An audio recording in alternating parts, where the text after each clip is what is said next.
The sound of metal scraping against metal jolted me from my afternoon coffee. I peered through the living room blinds and couldn't believe what I was seeing. There on my front porch stood a woman I recognized as Karen from 3 houses down, furiously jiggling a set of keys in my front door lock. Her face was flushed red with exertion and anger as she twisted and yanked at the keys, muttering under her breath about violations and HOA rights. When the lock refused to budge, she stepped back and whipped out her cell phone with the dramatic flair of someone calling in a national emergency. Her voice carried clear across the yard as she dialed 911 and declared there was a security emergency at my address.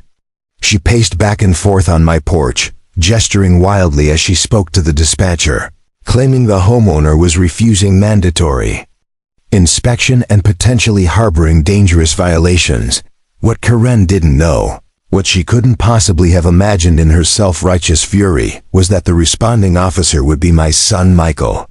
Not just any officer, but the county sheriff himself. As I watched her theatrical performance unfold, I couldn't help but smile, knowing that karma was about to arrive in a patrol car with flashing lights. 3 months earlier, I had moved into what I thought would be my peaceful retirement sanctuary. Maplewood Heights was everything the realtor had promised. Quiet tree-lined streets, well-maintained homes, and friendly neighbors who waved from their perfectly manicured lawns. After 30 years of city living and the daily grind of corporate life, I was ready for the tranquil suburban dream. The first week went smoothly. My next-door neighbor, Mrs. Patterson, brought over homemade cookies and filled me in on the neighborhood gossip over tea. The Johnsons across the street helped me figure out the garbage pickup schedule, and the elderly Mr. Chun at the corner house offered to share vegetables from his impressive garden. Everyone seemed genuinely welcoming, and I felt I had made the right choice in moving here. But then Mrs. Patterson's expression grew serious during our second chat. She glanced around nervously before leaning closer and lowering her voice. "There's someone I need you to know about," she explained. Karen Mitchell from the blue house with white shutters. She had appointed herself as the neighborhood's unofficial HOA enforcer, despite the fact that our community had never actually established a formal homeowners association. According to Mrs. Patterson, Karen treated the entire street like her personal kingdom. She measured grass height with a ruler, photographed any perceived violations, and sent threatening letters to residents who dared to step outside her narrow definition of acceptable. The woman had somehow convinced herself that she possessed official authority, and she wielded that imaginary power like a weapon against anyone who refused to bow to her demands. I thanked Mrs. Patterson for the warning, but privately thought, she might be exaggerating. How bad could one overzealous neighbor really be? I was about to find out exactly how bad things could get, when someone decided that common sense and basic human decency were optional. Karen's campaign against me began subtly, the way all good psychological warfare does. The first shot was a handwritten note tucked under my windshield wiper, informing me that my grass was approaching the maximum allowable height according to community standards.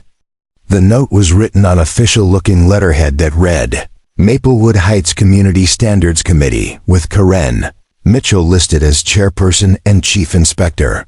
I crumpled up the note and tossed it in the recycling bin, figuring it was just an isolated incident from an overly concerned neighbor. My grass was barely 2 inches high, well within any reasonable standard, and I had seen plenty of other lawns in the neighborhood that were longer than mine. But Karen was just getting started with her harassment campaign.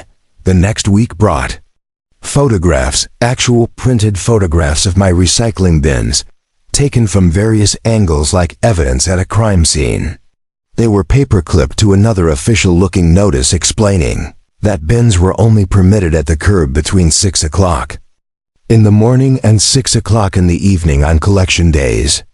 The problem was that I had followed those exact guidelines, but Karen had apparently photographed my bins at 5:58 in the morning, claiming I was in violation for early placement. When I ignored that ridiculous complaint, Karen escalated to what she called aesthetic violations. She sent a formal letter demanding the removal of my garden gnome, a cheerful little fellow I had placed among the marigolds by my front walkway. According to Karen's made-up bylaws, decorative lawn ornaments were strictly prohibited as they detracted from the HOA neighborhood's uniform appearance and could negatively impact property values. The garden gnome complaint was the final straw. I had purchased that little guy during a weekend trip with my late wife, and he held sentimental value that no self-appointed neighborhood dictator was going to take away. I not only kept the gnome, but added a small decorative window beside him just to see what Karen would do next. Her response was swift and dramatic. Karen marched up to my front door the following Tuesday morning, clipboard in hand and measuring tape dangling from her belt like some sort of suburban sheriff. She announced through the door that as the designated HOA representative, she possessed a master key to all homes in the development for the purpose of conducting mandatory safety and aesthetic inspections. I opened the door just wide enough to see her face, which was set in the grim expression of someone who truly believed they held ultimate authority over their fellow human beings. She waved a brass key in front of my face, explaining that all residents were required to submit to quarterly inspections to ensure compliance with community standards.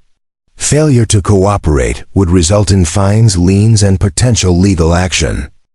The woman was completely serious. She actually believed that she had the right to enter my home whenever she pleased, armed with nothing but her own inflated sense of importance and a key that probably opened her own garden shed. I closed the door in her face and told her through the wood that she was not welcome on my property and would never be permitted inside my home under any circumstances. Karen's voice rose to a shriek as she informed me that I had just committed a serious violation of HOA regulations. She would be filing a formal complaint with the county, she declared, and I would be hearing from her attorney. The sound of her heels clicking angrily down my front walkway was like music to my ears, but I knew this was far from over. For the next 2 weeks, Karen ramped up her psychological warfare to new levels of absurdity. She began parking her car at the end of my driveway and taking detailed photographs of my property from every conceivable angle. She measured the height of my mailbox post, counted the number of flowers in my garden beds, and even used a ruler to check the spacing between my porch railings. The woman had clearly invested considerable time and money into her elaborate harassment campaign. She carried a professional-looking camera with multiple lenses, a surveyor's measuring wheel, and what appeared to be a legitimate clipboard with official forms. Her dedication to the role was almost impressive, if it weren't so completely unhinged from reality.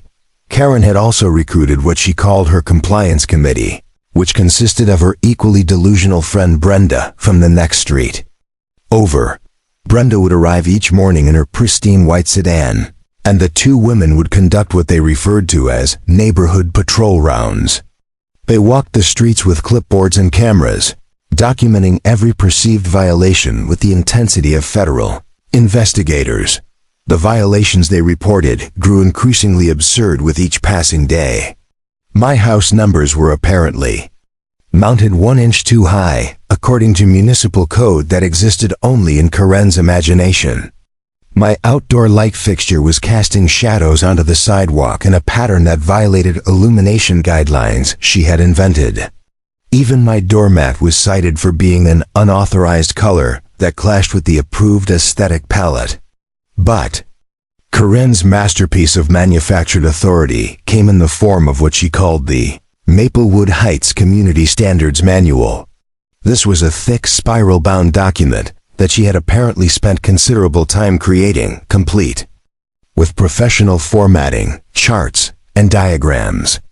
She left copies on every doorstep in the neighborhood, along with a cover letter explaining that all residents were now legally bound to comply with the regulations contained within the manual. The manual was a work of fiction that would have been amusing if it weren't being used to terrorize innocent people.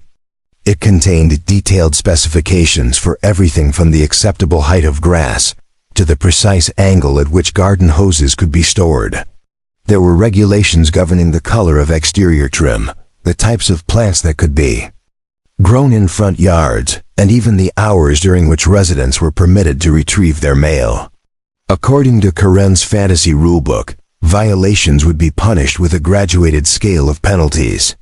First offenses resulted in written warnings, second violations carried $50 fines, and repeat offenders faced liens against their property. The most serious infractions could result in what Karen called compliance hearings, where homeowners would be required to appear before the Community Standards Board to explain their violations. The Community Standards Board, of course, consisted entirely of Karen and her friend Brenda, who had awarded themselves impressive titles like Chief Compliance Officer and Director of Aesthetic Standards. They had even created official-looking identification badges with their photographs and fake titles which they wore on lanyards while conducting their neighborhood patrols. What made Karen's delusions even more concerning was the level of detail she had put into her fake authority structure. She had researched actual municipal codes from other cities and adapted them to create her own version of local law. She quoted real legal precedents and referenced legitimate homeowner association practices, weaving just enough factual information into her fantasy to make it seem plausible to anyone who didn't look too closely. Karen had also established what she called a violation tracking system, which involved detailed files on every household in the neighborhood. She maintained photographs, measurements, and compliance records for each property, updating them regularly and cross-referencing them with her invented regulations. The organizational effort was remarkable, even if it was completely divorced from any legitimate authority. Karen's friend Brenda proved to be an enthusiastic accomplice in the harassment campaign. She would knock on doors to deliver violation notices, always wearing her fake identification badge and speaking in an official tone that suggested she represented some legitimate